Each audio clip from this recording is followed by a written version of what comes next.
I'm Sandra Klassen. I'm your meeting moderator. I'm the ORNOVA chair, and I'm a Bernie 2020 Virginia campaign co-chair and national delegate and former Virginia delegation Senator's Sanders 2016 campaign chair. I want to thank you for attending our meeting today. We hope to see you at future meetings as well, and we invite you to become active members. You can do this if you reside in Virginia Congressional Districts CD 8, 10, 11, and Prince William County 1. You have attended at least 2 of our meetings, and you complete our membership form. Our membership form is www.ourrevolutionnova.com, and I think Christian will put that in the chat. Previous forms that you've completed between July 2015 and January 21st, 2017 are not current for voting ORNOVA membership. ORNOVA is advancing the progressive movement sparked by Senator Sanders' presidential campaigns. The objective of this movement has always been to advocate for bold policies like Medicare for all that will make the lives of the majority better, and to change the rigged and predatory economic and social systems that impede these policy goals. As we enter 2021, our fragile democracy has been rescued for now. Despite domestic terrorists having attacked our Capitol to overturn the voters' will, the Congress itself harboring dangerous right-wing members, almost half of our fellow Americans seemingly living in an alternate delusional reality, and Trump being the first president in history to be impeached twice, with his second trial starting on February 8th. However, the good news is that the Democrats control the Senate, barely, and Senator Bernie Sanders is the chairman of the Senate Budget Committee. As such, Senator Sanders stated, "For too long, our country has prioritized corporate profits, tax cuts for the rich, and military spending over investing in the American people. That is what I will fight to change as Senate chairman, committee chairman." He also stated that in this extraordinarily difficult moment, poll after poll have shown that the American people want government to respond aggressively to address the crises we face. The job of Congress now is to listen to the American people, move our country boldly forward on a path to economic success, and show voters that Democrats are prepared to do everything possible to improve their lives. ORNOVA agrees and presents today's program in support of progressive legislation in Virginia, contributing to this overarching objective. Our meeting will be structured as followed. It's going to be divided into 2 segments. The first segment will be comprised of individual presentations in alphabetical order by last name about legislation introduced by 4 of the most progressive delegates serving in the Virginia General Assembly. Then after they speak, there will be a Q&A. The second segment will include presentation of the legislation package recommended for endorsement by the ORNOVA Steering Committee, followed by a membership endorsement vote. After the vote is tallied and reported, we will adjourn. During segment 1, we invite you to write your questions for the speakers in the chat during their presentations. Steering committee members will monitor the chat for your questions and ask your questions to the speakers during the Q&A. So let's begin. I'd first like to welcome Delegate Lee Carter, who is serving in House District 50. Delegate Carter, please tell us what's happening with your legislation. Lee. Thank you so much. Yeah, I'm Lee Carter. I represent the 50th District, which is the city of Manassas and parts of Western Prince William County. I'm on my 2nd term, and we had a good deal constraining us this session. You know, typically we would be able to file 15 pieces of legislation each, but the Republicans were playing games with the calendar. They said that they were going to constrain us to 30 days. And so we each have a lower bill limit this time. Instead of 15, we were only allowed to introduce 7 bills each. So I'm going to talk real quick about 3 of my bills that are still active and some of my budget amendments. So number 1 is abolition of the death penalty. Now, I introduced House Bill 1779 to abolish the death penalty in the Commonwealth of Virginia. The governor then seemingly forgot that my bill existed and had another member introduce an almost identical piece of legislation, which is fine. But my bill has been wrapped into Delegate Mullins, and it is proceeding to the floor of the House. So we will be voting on that on the House floor very soon. I am the chief co-patron on Delegate Mullins' bill to repeal the death penalty. The second piece of legislation that I want to talk about is one that already passed the House. Those of you who are familiar with my story of how I got into politics know that it was a workplace injury that drove me to get involved. And specifically, it was the fact that when I was able to get back to work, I called my boss and I said, I'm ready to go back to work. And he said, we have work, but we don't have any for you. And they moved me to part-time and cut me down to 0 hours and canceled my health insurance.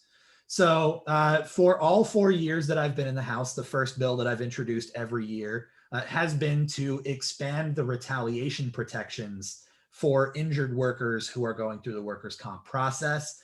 We have finally managed to get that to the floor and through the full House. So that will be going over to the Senate, and I'm very, very optimistic about its fortunes there. Now, the last bill that I want to talk about is the one that gets all the headlines, which is repealing the so-called right to work law here in the Commonwealth of Virginia. So this is the third year in a row that I've introduced a bill to repeal that so-called right to work law. Those of you that are not familiar with the issue, I'm just going to give you the cliff notes here. Right to work laws essentially force unions to bargain on behalf of employees who do not contribute back, and it prohibits those union contracts from including compensation for the union's effort on their behalf. So by repealing the right to work law, we would make Virginia what they call a free bargaining state, which allows for those compensation clauses in the contract. So the union is no longer doing unpaid work on behalf of non-members. So that was being held by the speaker without a committee assignment for quite a while. That was just referred to the Labor and Commerce Committee a couple of days ago, although our information system somehow has that backdated to December. But regardless of the date that the committee assignment was actually made, it is now in a committee, and that means that we have everything in place to make sure that this gets to a recorded vote on the floor. So fingers crossed, hopefully this year will be the year. I also have two budget amendments that I'm particularly proud of, building on the success of my House Bill 66 last year, which capped co-pays for insulin products at $50 a month. I've introduced two budget amendments to build on that. One is allowing pharmacists to dispense a short-term emergency supply of insulin for people who cannot get to a doctor immediately. So for example, their vial broke and they don't have a valid refill, or they waited too long to refill the prescription and it expired. If this makes its way into the budget, then pharmacists will be allowed to dispense that short-term supply to hold them over until they can actually go see a doctor. The second, the big one, is allowing Virginia Medicaid to cover insulin products for uninsured Virginians. This will make Virginia the first state in the nation to guarantee insulin for everyone with diabetes that resides here. The effects of that cannot be overstated. It is an incredible, incredible thing. If we are able to get it into the budget, it will be an incredible victory, and it will end the practice of insulin rationing in the Commonwealth of Virginia, period, end of story. We're not talking about access. We are not talking about affordability. This is healthcare, period, end of story. So thank you all so much for the work that you're doing advocating a progressive agenda. I hope that those things can make it into ORNOVA's agenda because we really do need help getting these, particularly the two budget amendments, through both the House and the Senate and getting them into law. So thank you again so much. Thank you, thank you, thank you. Thank you very much, Lee. Really appreciate that summary and overview and everything you do for us. Now I'd like to invite House District 31 Delegate Elizabeth Guzman to discuss her 2021 legislation. And I again want to remind everybody to write your questions for the speakers in the chat. Delegate Guzman. Hello, and thank you so much to Sandra and to our Revolution Northern Virginia for having me here tonight. It's always nice to be back as a founding member of this group. It's always a pleasure to be in the company of fellow progressives. For those who don't know me yet, my name is Elizabeth Guzman, and I proudly represent the 31st District in the House of Delegates, which includes parts of Prince William and Fauquier counties. I am a social worker, a public administrator, a union sister, a mom to 4 children, but most importantly, I'm a fighter for working people, marginalized communities, and progressive values. And I'm very excited to be back tonight and am every year to discuss some of the progressive legislation that I've been fighting for. So when I first came to this country as a young single mother with $300 in my pocket and a little girl, I had to work 3 minimum wage jobs at CVS, Wendy's, and a department store with no benefits to be able to afford a 1-bedroom apartment. That is why issues affecting the working class have always been at the core of my legislative agenda. And uh, I would note that the Richmond Times Dispatch has written that I am one of the most progressive voices in the House of Delegates, carving out a role as an advocate for working class Virginians and organized labor. Last year, I introduced and passed historic legislation to lift Virginia's blanket on public sector collective bargainings. We were one of only 3 states with such a ban, and this bill was so significant that the University of Toledo law professor told the Washington Post that it would lift the spirits of labor in the United States. The Virginia Education Association and the Fairfax County Federation of Teachers both named me as their Legislator of the Year in the 2020 for my work to give our teachers and support staff a meaningful voice on the job through collective bargaining rights. And I will always stand up for unions, which is why I am proud to co-patron Delegate Carter's bill to repeal the right to work. Thank you, Lee, for your leadership. I've also introduced a basic days bill every year since I was elected. I believe that no one should have to choose between their health and a paycheck as I once did. But there are still 1.2 million Virginia workers without any paid sick days. We have had trouble getting a paid sick days bill through the Senate because the Senate as a whole is not progressive, and we all know that.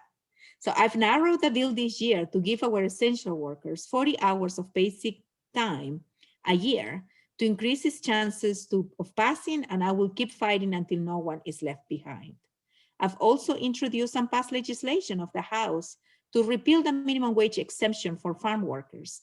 And since we have bid limitations this year, this bill is being carried by Delegate Young Ward, and I'm proud to be the chief co-patron on that bill, which has already made it to the House floor. I was the chief co-patron last year on the bill to raise the minimum wage, and I went on record in the Richmond Times Dispatch against delaying its implementation when the pandemic hit. I've also been fighting to pass legislation to ensure that workers' compensation covers repetitive motions, injuries, like carpal tunnel syndrome. Virginia is the only state in the nation where workers' comp does not cover these injuries. I passed a bill last year that was into a study. First, it was a study by JLARC, and then they tasked a national research organization. So I'm currently fighting to pass my bill out of appropriations. So if this is something that you care about, please, I would love for you to come and support it. I also think it's important that we leave no worker behind, which is why I've introduced and passed a bill out of the House to ensure that we are hiring more people with disabilities for state jobs. Right now, less than 1% of state workers have self-reported a disability, which I think reflects the implicit bias people with disabilities face when interviewing for jobs. And that bill was voted this past Friday, and it's on the way to the Senate now. I'm also very proud of the record that I built as a champion for our environment. I've held corporate polluters accountable, and along with Delegate Rasul, I'm the co-founder of the Virginia's Green New Deal. Thank you, Senator Rasul, for your leadership. And I'm also the chief co-patron of his Virginia Green New Deal this session. I've received an A+ rating from the Sierra Club, and the League of Conservation Voters named me their Legislator of the Year in 2020 for the work that I did on several pieces of legislation. Those include a bill I passed to require larger localities to consider incorporating transit-oriented development in their master plans, a priority for the Green New Deal coalition, and a bill that I passed to require Virginia to study and create recommendations for regulating PFAS, which are man-made chemicals that can find their way into our water. I've been quoted in USA Today as a voice against the pipelines, and I'm currently fighting to pass my bill to place a moratorium on gold mining so that we conduct a study on the risks to the environment, public health, and worker safety. There has not been significant gold mining in Virginia for many years, but a Canadian company has found gold in Buckingham County near Union Hill. You may remember Union Hill as the historically African-American community that just won their battle against a compressor station on the Atlantic Coast pipelines last year. Mining regulations have not kept up with mining techniques. Modern day gold mining involves chemicals like cyanide, arsenic, and mercury that can find their way into the water and lead to low birth weights for pregnant women. This bill has wide-ranging implications for Virginia as the gold pirate belt extends from Fairfax County to Appomattox County. And I hope to pass it this session. It's going to be heard this Tuesday on appropriations as well. So this is something that you care about. This is a priority for the League of Conservation voters. I hope you could join me and support this bill. As a mom to 4 children and the vice chair of the Education Committee, I have made robust investments in public education and one of my key issues because I believe that all Virginians' children, no matter what their zip code or the color of their skin, have the right to a quality education. I'm proud of the historic investments we have made to raise teacher pay, and I'm proud of the measures I've introduced to reduce the caseloads of special education aides, school counselors, and help universal pre-K. Our priority this year is to invest more money in special education services and to create a more inclusive admission process so that we can diversify our governor's schools. I was very proud to be a part of a work group that resulted in a Looks like Elizabeth, it looks like we've lost your connection. Wonder if she can hear us. at the Daily Press, There. which is the paper in Okay. Newport News, noted a 3-year campaign to pass my bill to raise the age of minor trials adults from 14 to 16. Last year, I carried what may have been the most progressive expungement bill in the House, that its turn was sent to the Crime Commission, and now the leader is carrying this piece of legislation, and I hope we can get it through this year.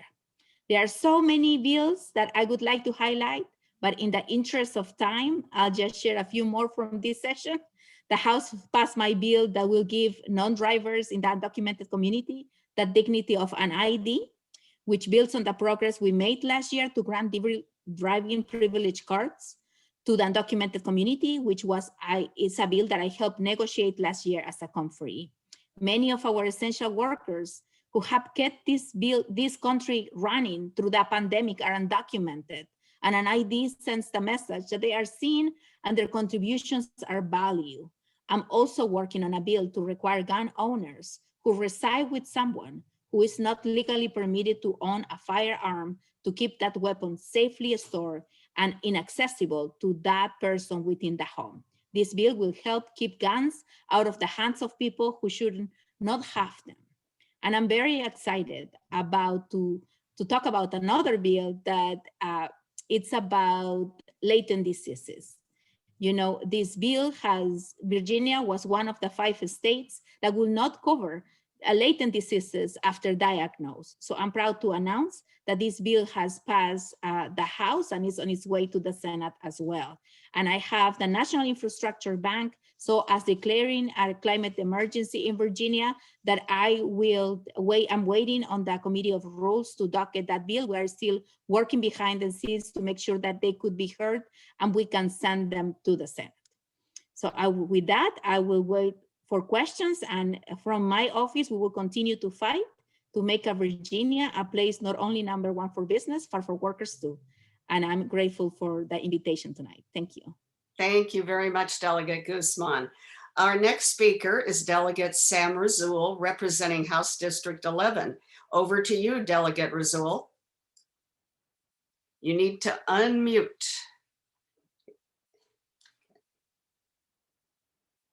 Okay. Hello, can you hear Good. me now? Yes, we can. Okay, well, I guess I dorked out a little bit. I've got a few slides to share with you. Good evening, everyone. It is great to be with you again. It's always such a wonderful group to be with. First, let me make sure I thank Delegate Carter for his right to work / free bargaining bill. Appreciate all of your leadership and work and pushing that for sure.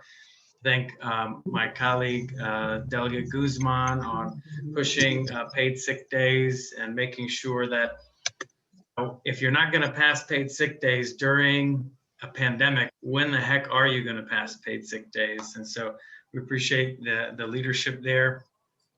I've loved being able to serve.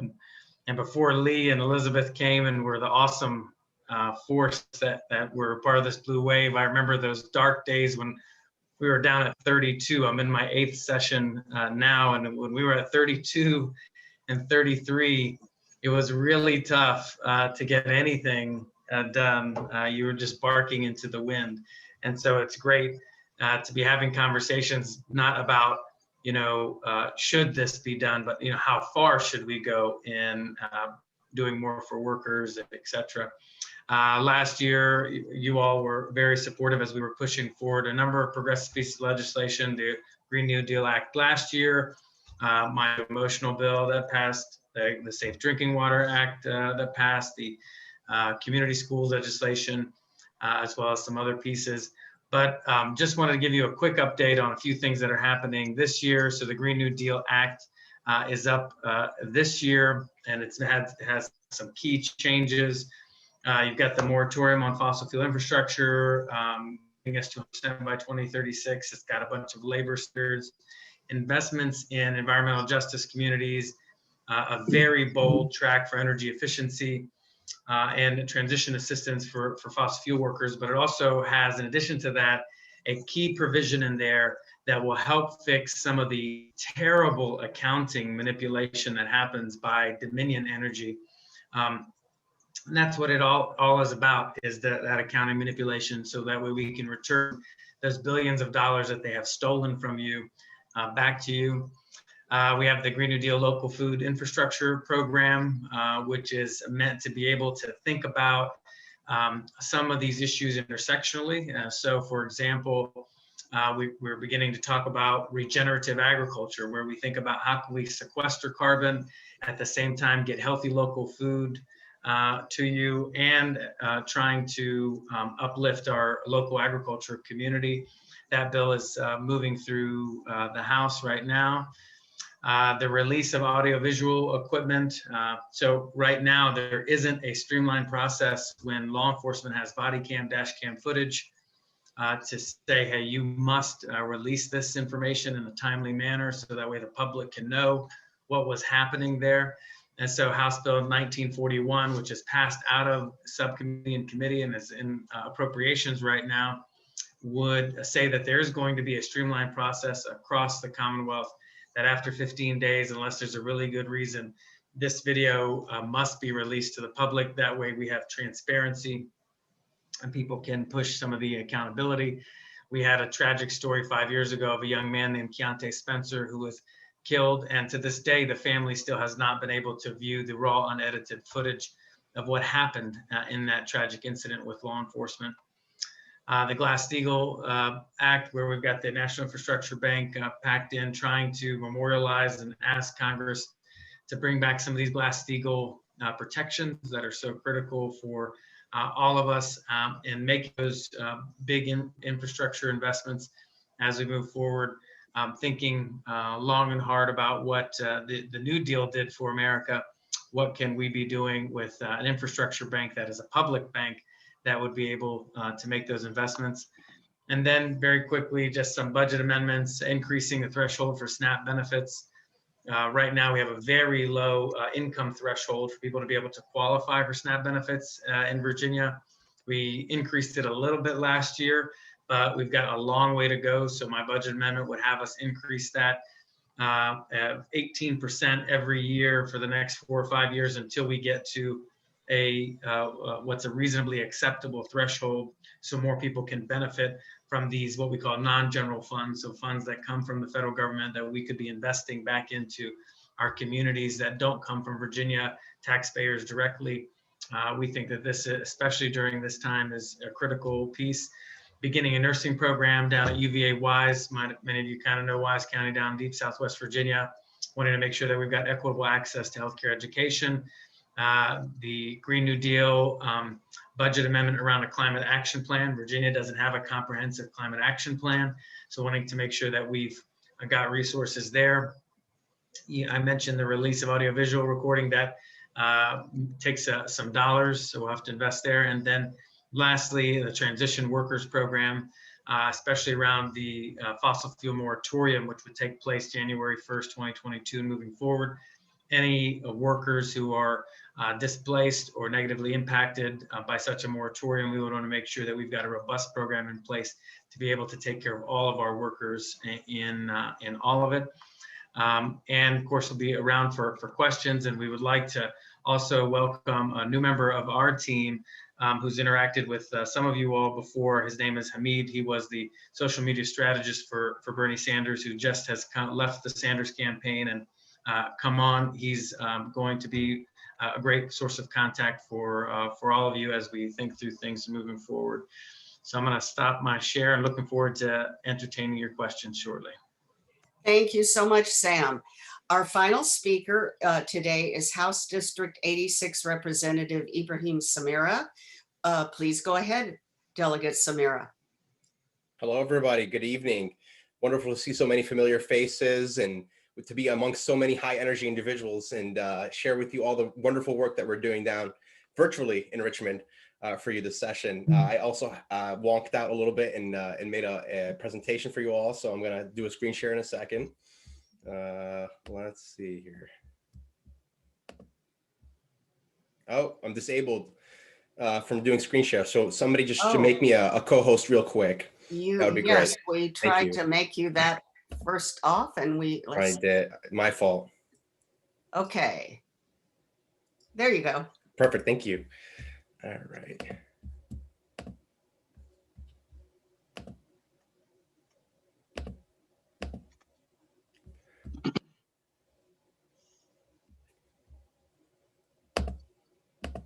Okay, cool. Well, I tried to full screen it, but I guess it's not really doing that for me. Unless somebody has a, let's see if that's a trick. That's not a trick. Nope. Whoopsies. All right. So I worked on a bunch of different things this year. Actually, before that, welcome. For those that don't know me, this is a little bit about my background. Grew up a son of immigrants, grew up in Chicago on the South Side, forced to uproot, unfortunately. There's a long story there. My father being targeted by the Bush administration for being a civil rights activist, trying to register Muslim Americans to vote all across the Chicagoland area, forced to relocate to Jordan. Worked my ass off to, excuse my language, to come back to the US, to the country that I love, the country I grew up in. I got a full scholarship at American University right over the river, and then went to dental school in freezing Boston. Promise I came every weekend back to Nova just because of my love for the area. Actually happened for a first full year. And then came back to Herndon and settled in, and now I'm representing Herndon, Sterling, Chantilly, and Reston in the House. Proud to be there for you guys as a strong progressive, of course. So how are we doing? You know, the things that I thought about going to this session is what are we getting to do about the pandemic? What are the biggest things that are happening at play? We have people on the verge of being evicted from their homes. Obviously, we've had many moratoriums to be put in place to hold that back. But the moratoriums are temporary and the bills are piling up, and nobody's there. There's going to be a big shortage of money in people's pockets to pay off whatever they held off in the months to come. Of course, healthcare. We witnessed the erosion. our facade of a healthcare system in our face. A lot of bills piling up on people. Some of it will be forgiven. We're not certain about that. I know we have champions of forgiving those medical loans that will be coming up from Lee Carter. I heard that from him, as well as from Sandra. So I'm proud of both of them for championing that, as well as what are we going to do about our healthcare costs overall? How are we going to reduce our healthcare costs? Because last year and the year before, astronomic rises in healthcare costs continuously, year after year, and private insurance in particular this past year made double the profits that they usually make because the usage rates were Need something else soon. that much less. And so we ended up with an inequity in a system that exposed itself where people are paying their premiums every single month, but not receiving care. And at the same time, not having money coming through. And of course, our democracy was shaken to its core. We got to witness this throughout the year, from the beginning attempts from Trump saying that he would not accept the results of the election, to his follow through on that, to the insurrection at the Capitol. So I planned ahead thinking that there would be something crazy that would happen along those lines, and it did. And so I made sure to try to fight for our democracy, fight for our housing shortage problems, and fight for affordable health care. So starting with housing in Virginia, we have a growing shortage of affordable available homes, of course. Specifically, modestly higher density housing types are currently banned through exclusionary zoning practices. A lot of these practices prevent the building of affordable housing around areas of public resources. We spend billions of dollars to build out public transit systems only to put fancy houses near them. That is not a way to allow working people to access our public resources, to service our populations, and to make an income for themselves, while simultaneously reducing carbon emissions by not using their cars. The new housing development is usually relegated to the far suburbs. It pushes low-income people farther away from job centers, increasing the car and highway dependency. You hear all the time from my colleagues, Delegate Guzman and Delegate Carter, about the traffic problems up on 95 in those areas of Manassas and Prince William County overall. And that's because we keep pushing low-income people out farther and farther away from the job centers. And so they have to rely on highways. And so those highways get crammed up. There's never a solution by adding a lane on the highway. The lane fills up pretty quickly. And of course, during the pandemic, Black and brown and low-income families were disproportionately faced with the possibility of eviction. Multiple reports suggesting that moratoriums are temporary measures and families will be in danger of losing their homes once again when the moratoriums are over. So, healthcare in Virginia. We was mentioning a little bit of the problems. 500,000 Virginians without health insurance. Over 2 million Virginians, disproportionately low income, persons of color, cannot afford healthcare, of course, or even with insurance, they can't afford healthcare. And of course, many do not even have insurance to start with. Reports shows how COVID might live with people with COVID might live with chronic conditions. There's already groups of people out there in my district talking about how they have chronic conditions that have continued long after COVID-19 had left their bodies. Pfizer has said that they are thinking about getting profit from the vaccine. And that's something that is still up in the air. We haven't figured that fully out. People are questioning how to pay the high costs of healthcare and housing. Private insurance, of course, as I mentioned earlier, doubling their profits. And a little bit about our democracy, wild west of investment in political campaigns in Virginia. Of course, well known across the country that our Commonwealth allows our corporations to dominate our legislative process. Companies like Dominion Energy or Verizon enjoy a monopoly over our utilities and their costs, given that they can successfully oppose any bill aimed to attend to this issue by their sizable monetary investment to campaigns. They poison the basis of our democracy. The fascism that we saw down in the Capitol is extremely interconnected to the corruption of finances in our legislative process. If we want to move forward, we got to make sure we have a healthy democracy. And so that's the bills that I produced these 4 bills for housing. All 4 of them are have moved forward from the subcommittee phase. Some of them have already passed the House. Some of them are going to pass the House on Monday. And one is becoming rather a battleground between progressives and the right. And I'll say real quickly, accessory dwelling units. I'm setting up a discussion forum for us to be able to allow the legalization of accessory dwelling units across the Commonwealth. That's a cottage, that's a basement. Currently, you're not allowed to use it for zoning for housing purposes. I'm convening a work group. Delegate Sam Rasul was with me in that work group. And we're going to continue. We're going to formalize it now with the Department of Housing to make sure that they are handling it and giving a report back as to how we do it statewide. That way, that's the quickest way we can get to the bottom of at least some quick inclusionary zoning to accommodate the amount of people that would need to be accommodated. Transit-oriented development. Delegate Guzman did great work last year on transit-oriented development.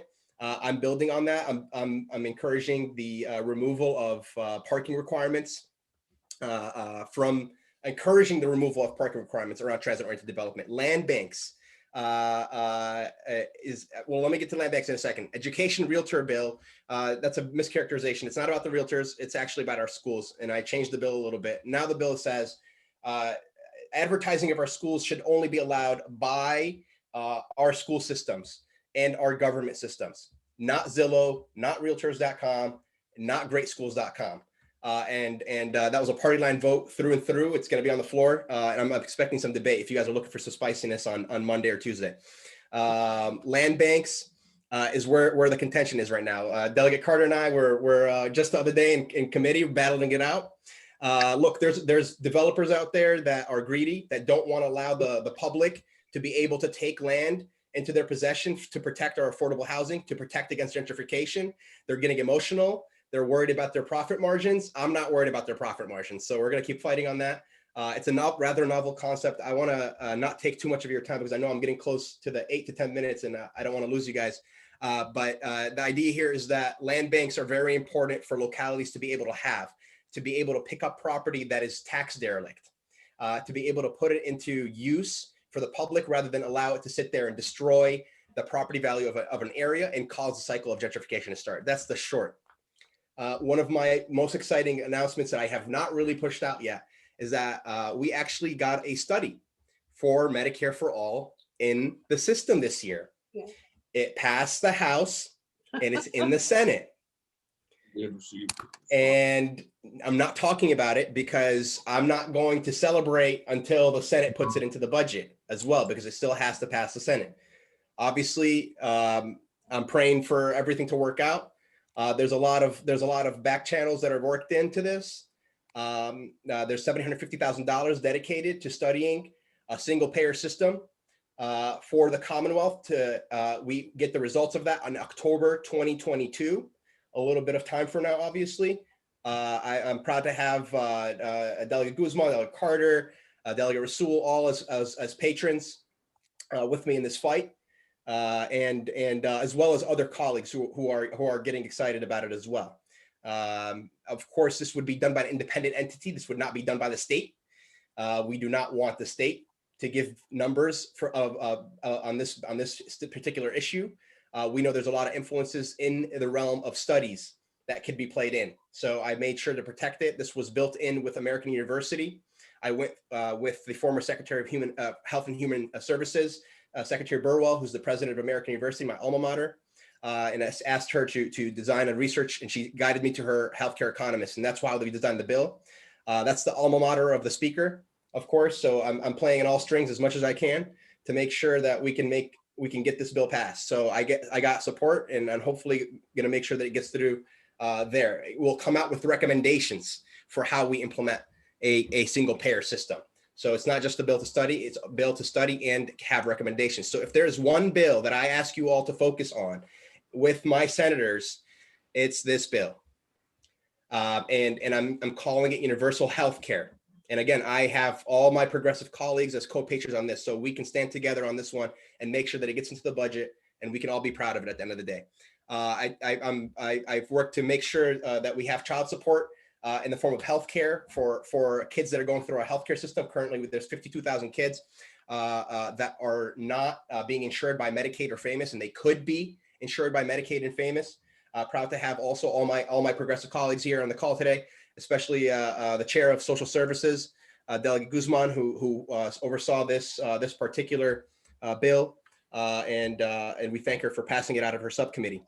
The last but not least, the fight that happened at the beginning of session that's capturing a lot of news attention, preventing donations from public service corporations. That bill had also co-patronage from all my progressive colleagues as well on the call today. And it got a hearing. I was told that it was not supposed to get a hearing. I was told that it was not supposed to get a vote. I was told that I should not introduce it. I was told that I should not touch this. I was told that I would get in trouble. And I still put it in. It still got a hearing, and it got a motion from Delegate Sam Rasool, and it got a second. It did not get a second, excuse me, and it died in subcommittee, along with Delegate Lee Carter's bill to ban contributions from campaign from corporations overall. This was more targeted to public service corporations due to their direct relationship with us as their profits regulators. I presented a flawless argument. I even pushed on the issue of broadband access, which is a vital issue to a bunch of Republicans apparently, and they still didn't care. They still voted against their own interests for broadband access all across the state, and they still want to take money from Verizon, AT&T, and they want to take more money from Xfinity and Comcast. That's, I think, all I have for you all. That's pretty comprehensive, Ibraheem. That's very good. Let's talk. If you have any questions, happy to answer them. Love you all, and ready to fight for you guys for many days to come. So Thank keep you up the very good work, much. y'all. Thank you, Ibraheem. Let's go ask our speakers some questions. Our steering committee members, Josh Garriga and Paul Norsey, are going to alternate asking questions that, and Josh and Paul, I'll let you know when to wrap up. Josh, let's start with you. Right. Thank you, everybody. This question is for Delegate Carter. Delegate Carter, and please bear with me on the setup here. Economic inequality in this country has reached staggering levels, and the game often appears rigged. While the wealthiest Americans continue to thrive regardless of the political, economic, or social climate, the average American has actually seen her wages decline over the last generation when controlled for education and productivity, and her personal debt has increased. These disparities are even more pronounced in Black and Brown communities. You're currently working on legislation to strengthen workers' rights in Virginia. In addition to standing up for unions and strengthening workers' rights, in your view, what are those key issues local activists and concerned citizens should focus our attention on to fight economic inequality? Yeah, so the economic and income inequality that we see is a function of the way that our economy is set up. You know, that begins right down at the root of ownership. Who owns the enterprise decides what is done with all of the value created by that enterprise, right? Every single person who works knows in the back of their mind that they are not getting the full value of what they're working for. If you get paid $20 an hour while you're at work, it's because what you're doing is worth $21 an hour, or more likely $75 or $100 an hour. And the owner of the business is pocketing the change. And so the biggest thing that I am fighting for to end income and wealth inequality in this Commonwealth is I am fighting to make sure that working people are the ones who own and operate the enterprises we work at. The biggest advance that we have made in that area was a bill that I passed last year, House Bill 55, which created a legal structure for worker cooperatives in the Commonwealth of Virginia. They are now a legally recognized type of business. So if you and 4 others get together, you can bring your business plan and incorporation documents down to the State Corporation Commission, and you can actually be legally recognized as a worker cooperative. This is step one. The additional steps that we have to take from here are adding cooperative ownership to the list of things that entitle you to priority for state and local contracts. We currently have what we call SWAM certification. We need to add cooperative ownership to that list. It's small women and minority owned businesses. It should be small women, minority, and cooperatively owned businesses, so that those cooperatives can go to the front of the line for state and local contracts and have a guaranteed revenue stream. We also need to make sure that our economic development dollars are no longer going towards massive corporations. What we've seen over the last several decades, but it really accelerated during the governorship of Terry McAuliffe, was that Virginia's economic development agencies, VEDP, the Tobacco Commission, Go Virginia, things like that, are sending tens and hundreds of millions of dollars to Wall Street and begging billionaires to come in and pretty please give us more jobs. That has got to stop. It is a fundamentally flawed model that does not put working people in charge of the economy. What we've got to do is use that money to give people startup capital to start their own worker cooperatives, and to give low interest loans and grants to existing businesses that are trying to cooperativize, trying to go from a single person ownership over to cooperative ownership by the employees. When we do that, we will not only create jobs in areas of the Commonwealth that have been ignored by Wall Street because they're not profitable enough, places like communities of color that are seen as food deserts because for-profit grocery stores don't want to operate there. We can incentivize people to create cooperative grocery stores that exist solely to serve the community. And that also applies to rural communities. We've seen too often in rural communities that what happens is, Walmart and Family Dollar get a grant to come in and create jobs, and it makes all the mom and pops put boards on the window and close down operations entirely. And so you see a net loss. We can use the worker cooperative structure to rebuild the economy in rural communities and to bring back those mom and pops, so that people saying, I'm going to go down to the co-op and grab some groceries is no longer a thing of the past. It can be a thing of the future. Thank you. Paul?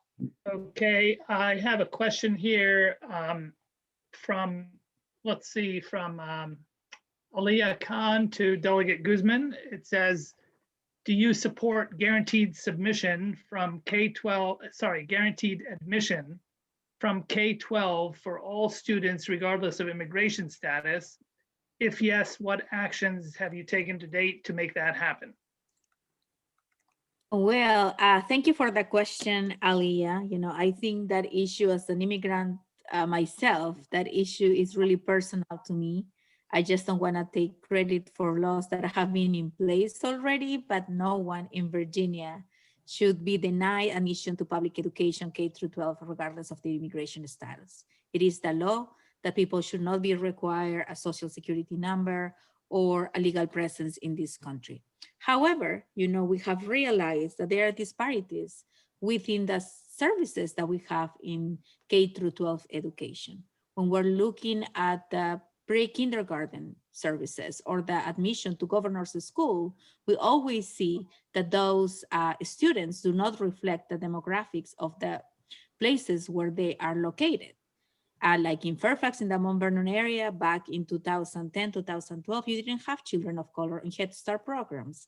Or now when you look at the demographics from the governor's school. So that's why this year, I've been part of the work group that has been revising and revisiting the admission process to ensure that we give the same a fair opportunity to all of the students. Also last year, for these students that are new to America, I introduced and passed legislation to reduce the class sizes for English language learners classrooms from 20 to 17 students. And that's a bill that I champion as well. When we go and pick up our children or go through the application process, most of the time we are asked to provide an ID. And the only ID that undocumented immigrants could provide is a passport. So starting this year, that's gonna change, because now undocumented immigrants in Virginia could get access to a driver's license, so they could have the peace of mind to go to work. And I passed legislation, it passed already the House and is into the Senate, that we will provide an ID card for these undocumented immigrants as well. So they don't have to disclose their immigration status. I call that the dignity of an access to ID. So they don't have to disclose their immigration status when they go to their children. On top of that, last year we also created the Office of New Americans. So for any family, when they decide to get established in Virginia, we will have government resources so we can orient them in what is available for them regardless of their immigration status. I've also, since I ran in 2017, I've been a champion to reduce the caseloads for school counselors. And I think that is extremely important because these families sometimes are facing poverty and discrimination, and it's important that we have school counselors, social workers as well. And I would say that that's everything that I have done so far. And I was also working with the First Lady last year, and the most, we have more pre-K education in Virginia starting this year, and I was happy to be able to champion that issue with the First Lady this past year. Thank you. Thank you, Josh. Right. This question is for Delegate Rasool. Delegate Rasool, over the last 5 years, social media has made the issues of racial profiling and police violence go mainstream. Black Lives Matter has become a rallying cry for young activists. Supporters of all ages and every shade have expressed their solidarity with the movement. My own young children will one day learn the names of Tamir Rice, Sandra Bland, George Floyd, Breonna Taylor, and so many other victims. And I imagine that they'll ask me what we did, what our generation did to stop this killing. Your legislation would require the release of video when a law enforcement officer discharges a weapon. In my view, that's an important first step. In your view, what additional steps should the legislature take to ensure justice regarding police violence and misconduct and to end broader biases in the criminal justice system? Thank you so much for that. The future of progressive politics in America is through intersectionality. I cannot underscore this enough. What has been frustrating for me in the 4 terms that I have served, and now I'm in my 8th session, is to watch people come and advocate in a variety of silos and to not make progress. And so many question marks continue. I mean, people are already looking past very quickly. Legislators are looking past George Floyd. They're looking past the protests. One legislator has even said to me, politics is like duck hunting. You gotta aim in front. And to me, it was like, I've already forgotten. This person has already forgotten about what we've experienced. And so critically important is, and I'm gonna talk specifically a few things that I wanna highlight, but this piece that I've learned is so frustrating. The body of knowledge of what is wrong and the issues that we advocate for is a completely separate body of knowledge from how we change it. Because how we change it isn't about the right policies. It's about how we amass political power and then leverage that power to then bring about the change that we need. And oftentimes we get lost in the wonk, in the policy of it. And the coalition work hasn't been done. And especially here in Virginia, we have a lot more work to do on the coalition front. So beyond the piece of legislation that I have set forward, House Bill 1941, which requires the release of audiovisual, it is just literally just a first step to just say basic transparency and accountability. People should be able to see what has been happening. There's a laundry list of things that we've been working on, beyond the expungement and legalization questions and many others. But some things that you're not going to see, unfortunately, right now, you're not going to see banning of qualified immunity, for example. You're not going to see what are we doing about our complex here in Virginia, where we spend $1.3 billion on incarcerating people. And how are we funding even private entities to do some of that incarceration? I mean, you're not going to see how are we ending the ICE detention facilities that are here in Virginia for sure. so broadly, how do you build these coalitions that are well beyond just Black Lives Matter, right? Because what does that mean to some folks? They question, okay, well, Black Lives Matter. What about all these other lives? Well, the point is, of course, that we know is that Black Lives Matter too, right? All of these groups, as a Arab and Muslim American, my life matters, Black Lives Matter, Hispanic Lives Matter. What are we looking for? We're looking for equity in the justice system. And of course, there's this long history, specifically members of the African American community being targeted for political gain. And specifically in Virginia, after 1865, after emancipation, we had a period of Reconstruction. And if you look back in history, you will see dozens of African Americans elected in the 1870s to the General Assembly.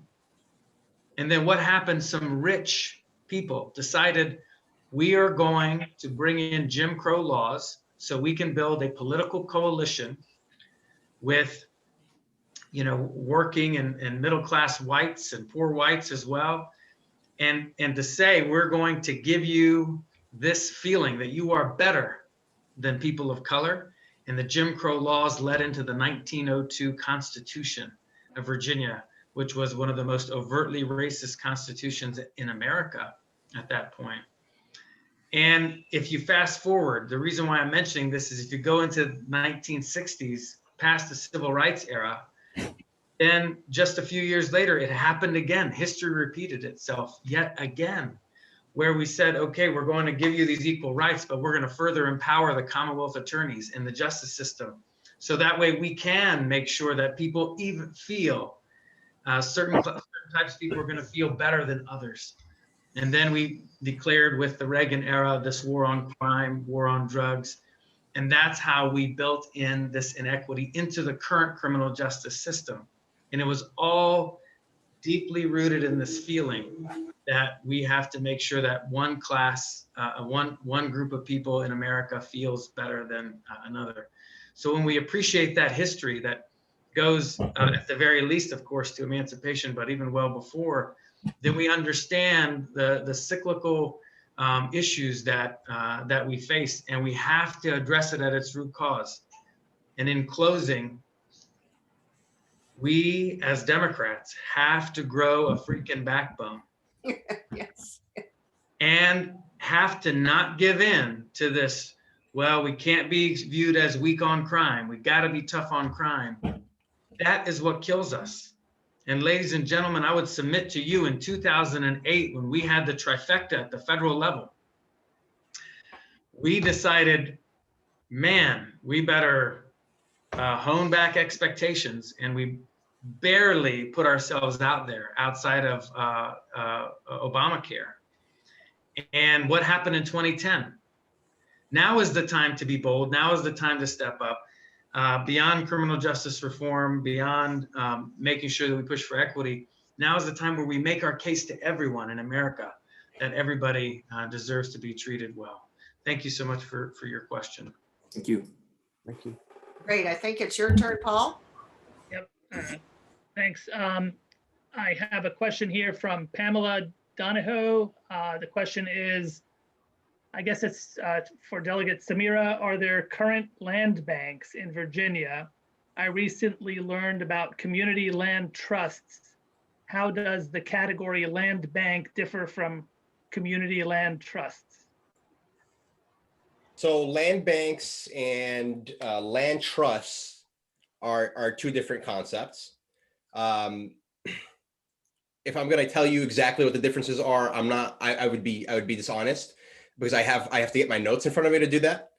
But what I will say is that we do have one that is a combination of the two concepts together in Richmond. It's called the Maggie Walker Land Trust, Community Land Trust Bank. And it is basically not empowered right now. It does not have the ability to access property on its own. It waits for charity from developers to come to it. And that charity comes in the form of properties where the taxes are very high on the property that the developer doesn't want to pay anymore for them. And a deal is struck with the locality to transfer over the property to the locality in exchange for forgiveness on the taxes. So in effect, we don't really have any strong land trusts right now. The big fight, the reason why this is a big fight right now is because we're allowing the government to have a first right of refusal on properties that are tax derelict. This is a little different than getting charity from developers, because that means that the government has a right to protect property value and affordable housing in neighborhoods of all kinds ahead of the curve of gentrification, where bid wars come in with big cash and buy up the properties before they can even be thought of for affordable housing purposes. A first right of refusal is a very powerful concept. There are land banks in other areas of the state. There's one that's popular in Lynchburg. There's one in Charlottesville. I think there's one in Newport News, but again, they're all charity work. They're all basically places where localities have been able to make it easy for developers to shed tax liens. And I want to transform that into something a little different, where we are actually putting land in there that is needed to be protected, that is viable for affordable housing, and that can be rehabilitated for the public good. Thank you. Josh, do you have another question? Yeah, I'd like to go back to Delegate Rasool if I could. Delegate Rasool, last year, the Green New Deal Act, which included a fossil fuel moratorium, passed the Virginia House Labor and Commerce Committee, and then was killed in appropriations without a vote. What is the state of play this year for the Green New Deal Act and the separate fossil fuel moratorium bill? And why do you consider the environmental justice and labor protections in the Green New Deal Act to be important? Yes, thank you so much for that. The state of play is that it has finally at least been assigned to committee.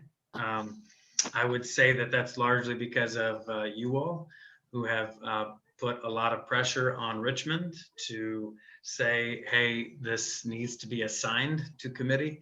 The next step is for it to be docketed, to have a fair hearing. Of course, we did have a hearing last year. It was the very last bill to be heard in that committee at 11:30 at night. And we made up a good fight. And what I was so proud of was how many of you filled the room. And you filled the room that day from 1 o'clock in the afternoon all the way, and stayed, many of you, until midnight, until things were done. And they saw the force that is the Green New Deal Coalition, which is made up of 70 different organizations who have come together to push for this cadre of bills. Now what we need is for it to be docketed, to have a fair hearing, and it'll go, if that were to happen and it were to pass, then it will go to appropriations again. Look, we need to be able to put pressure, and if somebody says, well, we don't think that the Senate will pass it, let's pass the House. Let's do it. Get past the House, and then we'll take it up with the Senate. But for me, this is what's critically important. The other thing that I want to mention to you, to the second part of your question, is like coal miners are not our enemy. The workers are not our enemies. The people who are working on these pipeline projects, the workers who are just trying to fill their contracts so that they can feed their family and take care of folks. And we always have to make a distinction between the companies and the workers. So for example, there's these coal tax credits, okay? And people are like, hey, Sam, you're running statewide, maybe you shouldn't support this the repeal of the coal tax credit. I'm like, the coal tax credit does not help the workers. They make us think that it does, but it is just another bailout for the coal companies. And if you've been paying attention to what's happened to these coal companies, some of them are just outright stealing from their workers and abusing them, leaving them high and dry, declaring bankruptcy, and leaving them out in the cold with back pay, millions and millions of dollars of back pay. And so, deep inside of the Green New Deal Act is what? Not only are we talking about the coalition, of workers, environmentalists, social justice advocates, but it's saying we have the empathy.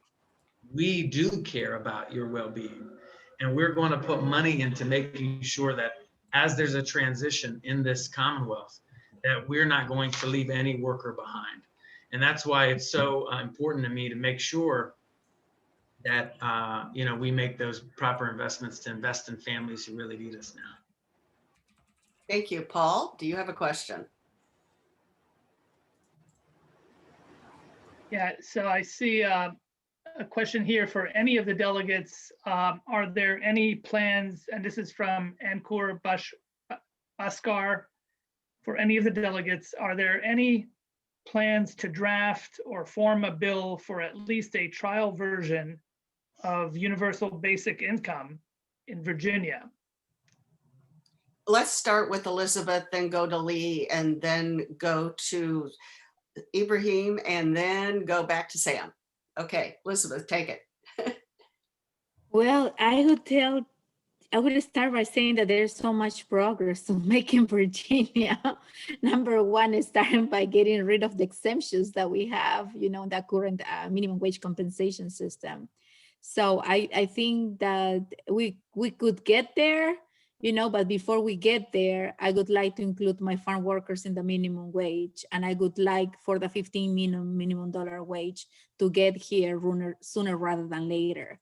I think that it's unacceptable that we have people in Virginia continue to struggle, the same struggles that I had when I get to this country to have 3 jobs to make ends meet. So I would like to prioritize that before we get there. $15 minimum wage, sooner rather than later. Don't leave any worker behind. And then tackle wage theft as well with those people that works with 1099 and get just, stolen their salaries because they have no benefits, and then to that continue with the system. Thanks, Elizabeth. Lee? Yeah, I just want to echo what Elizabeth said there.